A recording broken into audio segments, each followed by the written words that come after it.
कामेष्टि यज्ञ किया और उसके बाद उनके गुरुदेव यानी कि वशिष्ठ जी उनकी पत्नी को एक फलद जल दिया और कहा कि जो भी इसे पिएगा उसी को पुत्र होगा।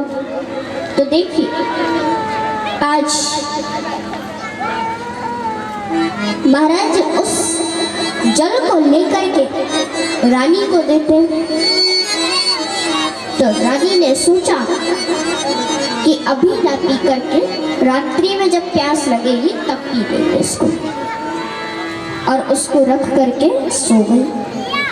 अब राजा युवनाश रात्रि में उठे और उन्होंने बिना कुछ देखे ही उस जल को पान कर लिया।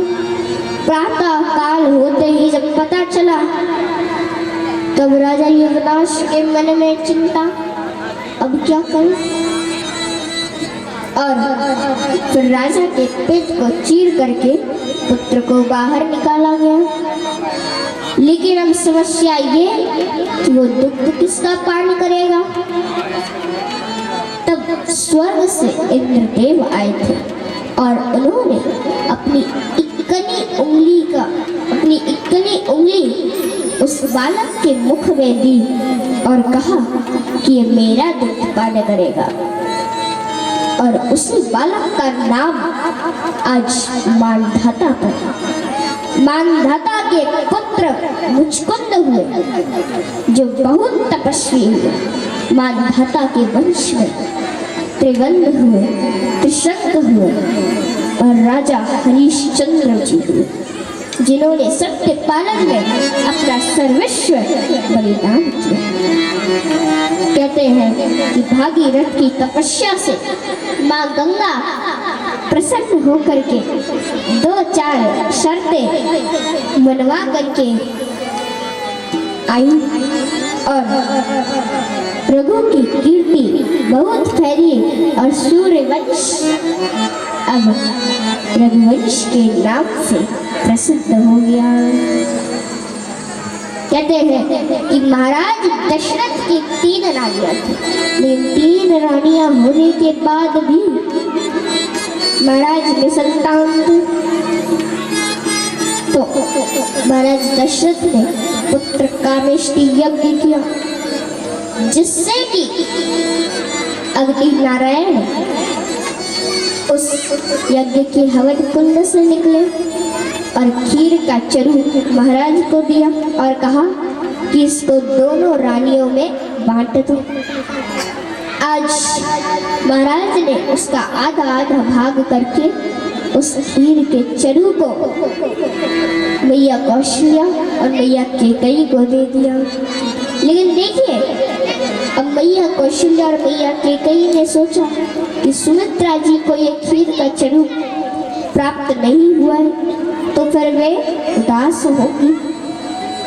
तो इसीलिए आज दोनों रानियों ने अपने अपने खीर के चरू को, जो उनका आधा चरू था, उसमें से भी आधा भाग करके दोनों रानियों ने आधा भाग मैया सुमित्रा को दिया। तो जो मैया कौशल्या ने आधा भाग दिया था उससे कौन हुए? लक्ष्मण जी।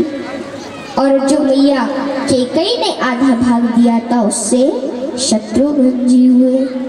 और आज 3 रानियां गर्भवती हो गई और पूरी अयोध्या दुल्हन की तरह सज रही है।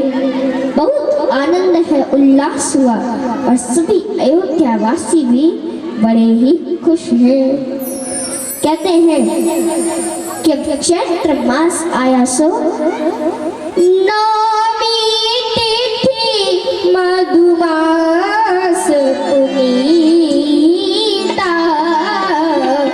शुक्ल पक्ष अभिजीत हरि प्रीता। नौमी तिथि मधुमास पुनीता शुक्ल पक्ष अभिजीत हरि प्रीता।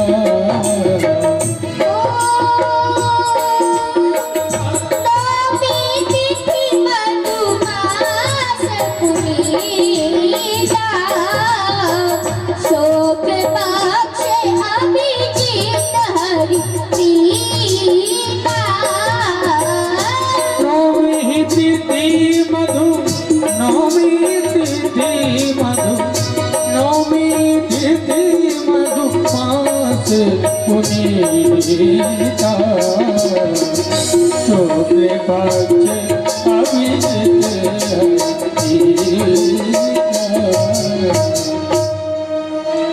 कहते हैं कि चैत मास की 9वीं तिथि को अभिजीत मुहूर्त में दिन के ठीक 12 बजे श्री राघवेंद्र सरकार आज प्रकट हो गए।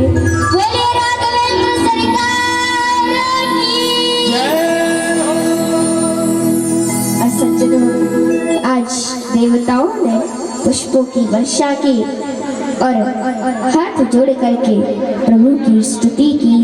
कहते हैं भय प्रकट कृपाला दीन दयाला कौशल्या हितकारी हर्षित महतारी मुनि मनहारी अद्भुत रूप निहारी लोचन अभिरामा तनु मनो श्यामा नीचे आयुध मुझे चारी भूषण वनमाला नयन विशाला सुवासी मुखरारी कह बोल कर जोड़ी स्तुति तोरी प्रेम करो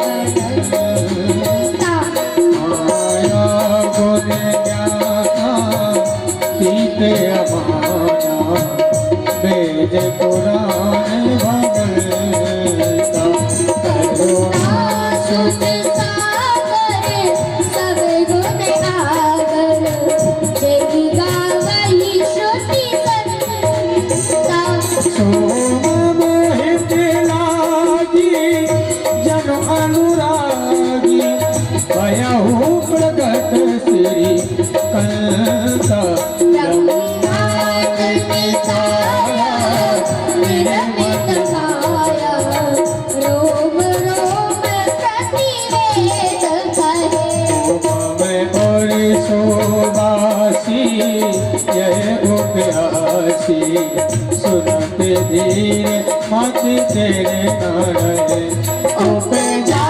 जब जाना प्रभु मुस्काना शरद बहुत देवी की जय चाहे कई कथा सुहाई बात बुझाई जे प्रकार सोच मोलते माता पुण्य बोली सो मति टोली तजहु तात रूपा शिशुलीला अति प्रिय शीला यह सुख परमो अनुपम सुख वचन सुजाना रोदन खाना कोई बालक सुर भूपा यही चरित गावई हरि पद पावई तेन बरई प्रधनो सो संत लीन मनोज अवतार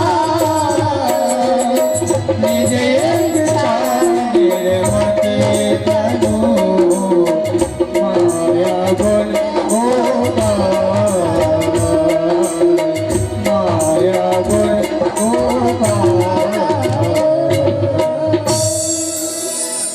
बोले श्री राघवेंद्र सरकार की। कहते हैं माता पुनी बोली सोमती डोली तजहु तात यह रूपा कीजे शिशु लीला अति प्रिय शीला यह सुख परम अनुपा। आज देखिए माता के कहने पर राम जी छोटे बन गए और अब जब छोटे बन गए तो मैया से कहा मैया अब तो द्वार खोल दो, अब तो छोटे भी बन गए। मैया